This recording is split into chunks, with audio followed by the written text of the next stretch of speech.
لوگوں کو اویئرنیس دیں. اتحاد امت کے ذریعے سے ہم ان کی مدد کر سکتے ہیں. امت اگر متحد ہو جائے، جغرافیائی تقسیمیں، لسانی عصبیتیں اور باہمی ہماری ذاتی رنجشیں اور نفرتیں جو ایک دوسرے کے خلاف کھڑی ہو جاتی ہیں اور جس سے امت کا اتحاد پارا پارا ہو جاتا ہے، یہ بدبختی ہوتی ہے.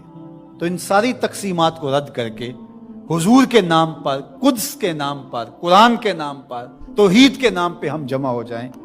الکفر ملت واحدہ، سارا کفر ایک ملت ہے، تو مسلمان کیوں جمع نہیں ہو سکتے ہیں؟ حضور کے نام پہ سب جمع ہو جائیں. امت کی وحدت اس بات کا پیغام ہے کہ دشمن کے چھکے چھوٹ جائیں. میں اپنے ساتھ جڑے ہوئے تمام لوگوں کو کہتا ہوں، اپنی اولادوں کو بہت اچھا پڑھائیں، ان کی دینی تربیت آخری حد تک کریں، اور ان کی جو دنیاوی تعلیم ہے اس کو بھی بہتر سے بہترین انداز میں آگے لے کے جائیں. وہ ہر شعبے کے اندر آگے بڑھ کے شعبے کے اہم منصب تک پہنچیں، اور ان کے اندر جو راسخ مسلمان ہے وہ مضبوط تر ہو، وہ آپ کی آغوش سے گزرا ہے، وہ وہاں جا کر کے بھی جو ہے وہ پکا سچا مسلمان ہو. سب لوگ اس طرح جب آگے جائیں گے تو پھر نتیجہ آپ کے سامنے ہوگا. لیکن اگر ہم یہ نہیں کریں گے تو پھر ہم سوائے چیخنے چلانے کے، صدائے احتجاج بلند کرنے کے اور کچھ نہیں کر پائیں گے. تو بہرحال غالب تو آنا ہی آنا ہے اسلام نے، وہ پھر ہم نہیں ہوں گے، پھر اللہ تعالیٰ کسی اور کو منتخب کر لے گا ہماری جگہ پہ. اگر ہم چاہتے ہیں کہ ہم اور ہماری نسلیں اسلام کی نشأت کے کام آئیں، اسلام کی نہضت کے کام آئیں، تو اس کام کے لیے ہم اپنی نسلوں کو، اپنی اولادوں کو، اپنے رجال کار کو تیار کریں، تاکہ پھر ان جگہ پہ کھڑے ہو کر کے دین کی نصرت اور اعانت کے فریضے کو